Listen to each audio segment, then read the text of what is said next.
प्रिय विद्यार्थी भैया बहनों, आज आपके सामने छत्रसाल प्रशस्ति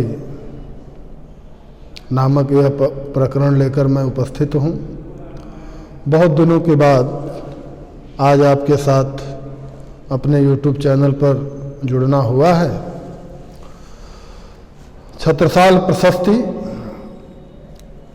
जो महाकवि भूषण ने छत्रसाल की प्रशंसा में जो कुछ भी लिखा है, जो कि मुख्यतः वह दो लोगों के ही दरबार में रहे, महाराजा शिवाजी और महाराजा छत्रसाल, और दोनों लोगों की प्रशंसा में उन्होंने काव्य लिखे हैं। तो उसी में से एक छत्रसाल प्रशस्ति प्रकरण के रूप में, प्रशस्ति यानी प्रशंसा, वो छत्रसाल जी की प्रशंसा यहाँ पर की गई है। निकसत म्यानते मयूखे प्रलय भानु कैसी, फारे तम तोम से गयंदन के जाल को, और लागत लपट कंठ बैरिन के नागिन सी, रुद्र ही रिझावे दय मुंडन के माल को, लाल छितिपाल छत्रसाल महाबाहुबली, कहाँ लो बखान करो तेरी करवाल को, और प्रतिभट कटक कटीले केते काटी काटी, कालिका से किला की कलेव देती काली को। कि महाराज छत्रसाल के तलवार की प्रशंसा करते हुए भूषण जी कहते हैं कि छत्रसाल की तलवार कैसी है, तो निकसत म्यानते मयूखे प्रलय भानु कैसी। मयूख मतलब किरण, मयूखे यानी किरणें, और प्रलय भानु, प्रलय यानी प्रलय, और भानु मतलब सूर्य। तो प्रलयकालीन सूर्य की किरणों के समान महाराज छत्रसाल की तलवार जब म्यान से निकलती है तो वो कैसी नजर आती है कि प्रलयकालीन सूर्य की किरणों के समान प्रचंड और भयंकर रूप में चमकने लगती है। और वह क्या करती है, फारे तम तोम से गयंदन के जाल को। तम तोम, तम तोम मतलब तम यानी अंधकार, और तम तोम से तात्पर्य यहां भयंकर अंधकार से है या गहन अंधकार से है। और गयंद मतलब गयंदन यानी हाथियों, गयंदन के जाल को, यानी हाथियों के जाल यानी समूह को। किस प्रकार के हाथियों के समूह को? भयंकर अंधकार के समान हाथियों के समूह को क्या कर देती है? फारे मतलब चीर डालती है। इतनी प्रचंड और तेज तलवार है वो।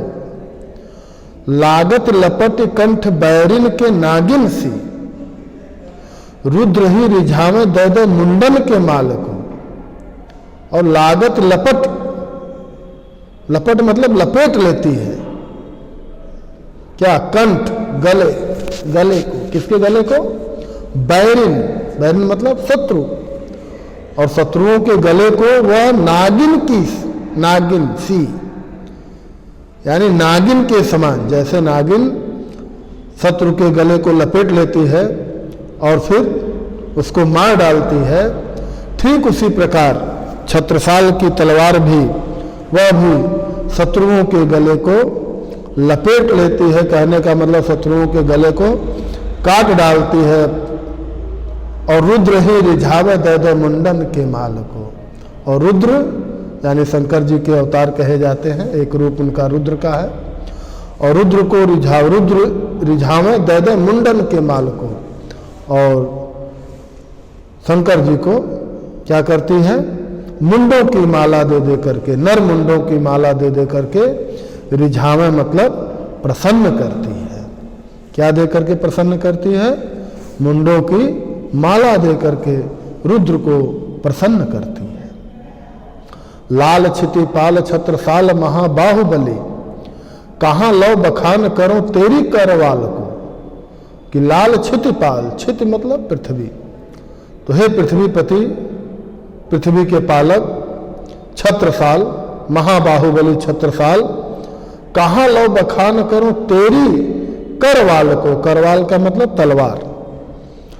भूषण जी कहते हैं कि मैं कहाँ तक आपकी तलवार का बखान करूं, क्योंकि मेरे अंदर आपकी तलवार की बखान करने की क्षमता नहीं है, इसलिए कहाँ तक मैं आपकी तलवार का बखान करूं। अर्थात मैं आपकी तलवार का बखान नहीं कर सकता, क्योंकि आपकी तलवार क्या है, प्रतिभट कटक कटीले केते काट काटे। प्रतिभट, प्रतिभट का मतलब शत्रु पक्ष की जो सेना है उसको हम कहते हैं प्रतिभट, यानी शत्रुओं की सेना। कटक मतलब सेना। कटीले, कटीले मतलब कटीले से तात्पर्य हमारा कटीली झाड़ियों से है। केते काट काट, केते मतलब कितने, काट काट मतलब काट काट करके, कि आपकी तलवार जो है वो क्या करती है, शत्रुओं की सेना को कटीली झाड़ियों के समान, जैसे रास्ते पे चलते हुए कटीली झाड़ियां हैं ना, उनको काट डालो, तो उसी प्रकार से आपकी तलवार शत्रुओं को कटीली झाड़ियों के समान काट डालती है। और काट काट करके क्या करती है, कालिकासी किला की कलेव देत काली को।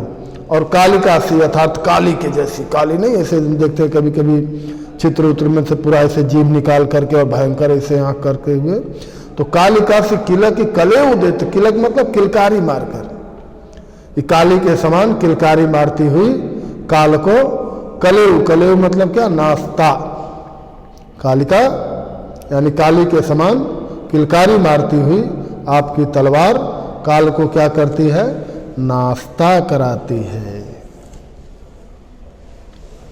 चलिए इस पद्यांश से संबंधित कुछ प्रश्नों को भी देख लीजिए। तो रेखांकित अंश की व्याख्या तो आप संपूर्ण करेंगे ही। पद्यांश के शीर्षक और उसके कवि का नाम, ये भी एक प्रश्न रहता है। इस पद्यांश में किसकी तलवार का बखान किया गया है,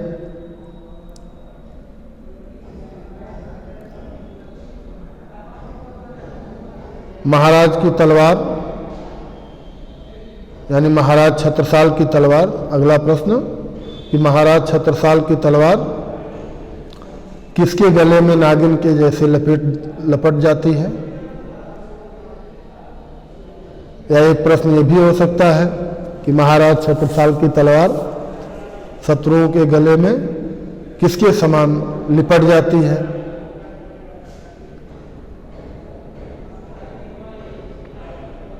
और एक प्रश्न और आप देख लीजिए सबसे अंतिम पद्यांश से कि महाराज छत्रसाल की तलवार शत्रुओं की सेना को किसके समान काट डालती है या किस प्रकार से काट डालती है, ये भी हो सकता है।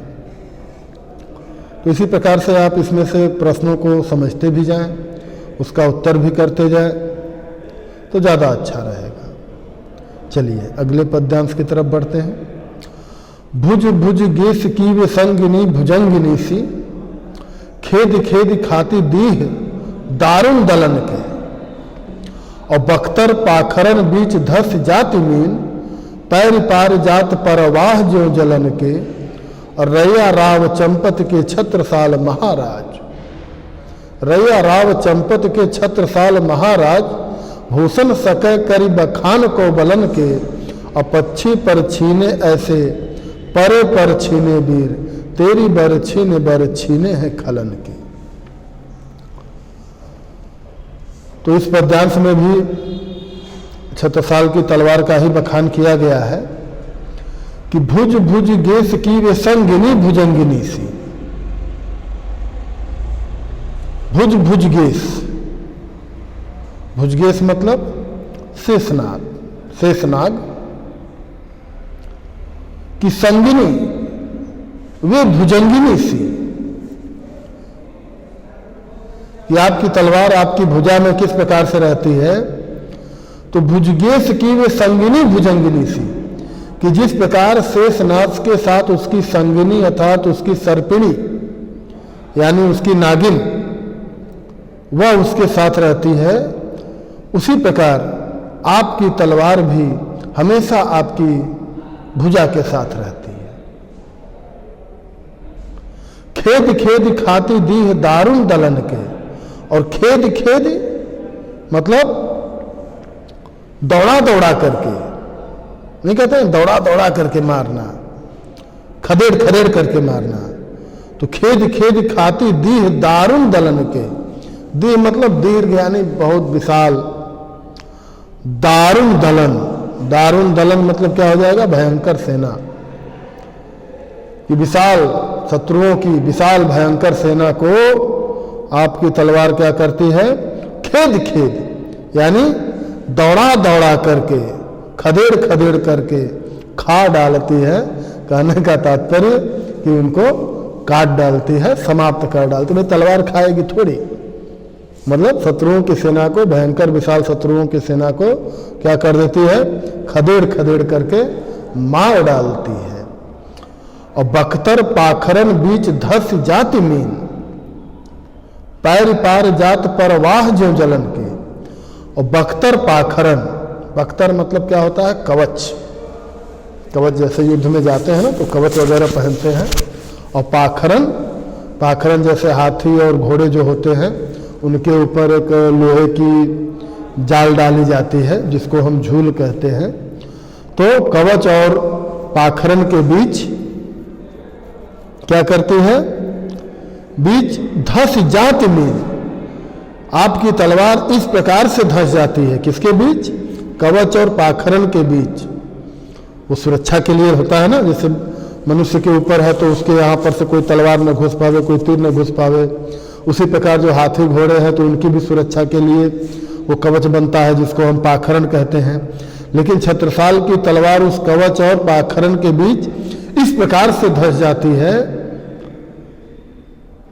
कि मीन यानी मछली, जैसे मछली पैर पार जात परवाह जो जलन के, जैसे मछली पैर पार, पैर मतलब तैर कर, भोजपुरी में नहीं कहते हैं पंवरना, तो उसी को यहाँ पर पैर कहा गया। तो पंवर कर यानी तैर कर, जिस प्रकार से मछली जल के प्रवाह को, प्रवाह जो जलन के, कि जिस प्रकार से मछली जल के प्रवाह को पार करके तैर करके बड़ी आसानी के साथ निकल जाती है, उसी प्रकार से महाराज छत्रसाल की तलवार भी, वह भी कवच और पाखरन के बीच बड़ी ही आसानी के साथ धस जाती है। रैया राव चंपत के छत्रसाल महाराज, भूषण सकै करी बखान को बलन के। रैया राव चंपत यानी चंपत राव के पुत्र महाराज छत्रसाल, उनके पिता का नाम क्या, चंपत राव। तो चंपत राव के पुत्र महाराज छत्रसाल भूषण सकै करी बखान को बलन के, कि भूषण जी कहते हैं कि आपके बलों का बखान कौन कर सकता है। कहने का तात्पर्य कोई नहीं कर सकता। क्यों नहीं कर सकता, क्योंकि पक्षी पर छीने ऐसे परे पर छीने वीर, कि पक्षी पर छीने, कि जैसे किसी पक्षी का पर क्या हो जाए, छीड़ हो जाए, या किसी पक्षी को उसके परों से छीड़ कर दिया जाए या काट दिया जाए, तो ऐसे पर छीने वीर। पर छीने मतलब शत्रु पक्ष के जो वीर हैं तो उनको भी आपने क्या किया, तेरी बरछी में, बरछीने हैं खलन के, तो तुम्हारी बरछी ने शत्रु पक्ष के वीरों को इस प्रकार से छीड़ कर दिया है, या इस प्रकार से उनको घायल कर दिया है, या इस प्रकार से उनके हाथ और पैर को काट दिया है कि जैसे पर कटे हुए पक्षी मैदान पर या भूमि पर तड़पते रहते हैं, उसी प्रकार आपकी तलवार ने भी शत्रुओं की समस्त शक्ति को बल से हीन कर दिया है। बर छीने यानी बल से हीन कर दिया है, और वह भी युद्ध के मैदान में केवल कटे हुए पक्षी की भांति तड़पते रहते हैं, फड़फड़ाते रहते हैं, कुछ कर नहीं पाते। इस पद्यांश से भी संबंधित कुछ प्रश्न को देख लीजिए। तो शीर्षक और उसके कवि का नाम दूसरा रेखांकित पदों की व्याख्या,